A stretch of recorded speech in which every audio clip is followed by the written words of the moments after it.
بہت سے بچوں کو ماں باپ کی باتیں ناگوار گزرتی ہیں کہ ساری رکاوٹیں ہمارے لیے ہیں، ساری پابندیاں ہمارے لیے ہیں، اب تو ہم بڑے ہو گئے، اب تو ہم جوان ہو گئے، کہیں جانے نہیں دیتے ہیں، کہیں گھومنے نہیں دیتے ہیں، کہیں ملنے نہیں دیتے ہیں، یا اس طرح کی باتیں بھی آتی ہیں۔ اب اس طریقے سے رکاوٹیں ہم چلے جائیں گے تو کیا ہو جائے گا؟ نہیں، کچھ چیزیں ایسی ہوتی ہیں جو وقت جب گزر جاتا ہے تب سمجھ میں آتی ہیں۔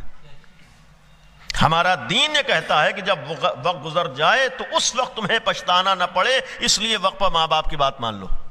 اس لیے کہ بعض باتیں ایسی ہوتی ہیں جو وقت گزرنے کے بعد ہی سمجھ میں آتی ہیں، اس لیے کہ عمر کے درجات ہوتے ہیں۔ اس عمر میں پہنچنے کے بعد ہر جوان اگر جائزہ لے، جو چیز اسے آج سمجھ میں آ رہی ہے 10 سال پہلے نہیں سمجھ میں آ رہی تھی، تو جیسے 10 سال پہلے جو چیز آپ کو سمجھ میں نہیں آ رہی تھی آج سمجھ میں آ رہی ہے، ویسے ہی آپ کے ماں باپ نے آپ سے آدھا عمر گزاری ہے۔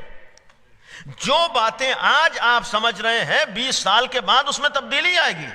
یہی تو ایک ہمارے دین کا بہترین پیغام ہے، جو 20 25 30 سال کے بعد تم سمجھنا چاہتے ہو، جہاں تک پہنچانا چاہتے ہو، اللہ تمہارے ماں باپ کے ذریعے اسی راستے پر تمہیں چلانا چاہتا ہے۔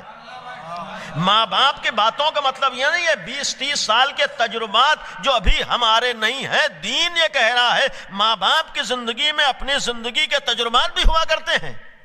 تمہاری زندگی میں مثلا 20 سال کے تجربے ہیں، تمہارے باپ کے 50 سال کے تجربے ہیں۔ یہ تو مسلم ہے کہ جو 20 سال کا تجربہ ہوگا اور 50 سال کا تجربہ برابر نہیں ہے۔ اب یہی اگر ایک نوجوان سوچ لے کہ اگر ہم باپ کی باتوں کو مانیں تو 20 کو 50 سے ملا دیے 70 سال کا تجربہ ہو جاتا ہے، تو بھئی ہمارے لیے نقصانات کے احتمالات کم ہو جاتے ہیں، فائدے کے راستے بڑھ جاتے ہیں۔ اسی لیے شریعت نے کہا ہے کہ ہمیں ماں باپ کا احترام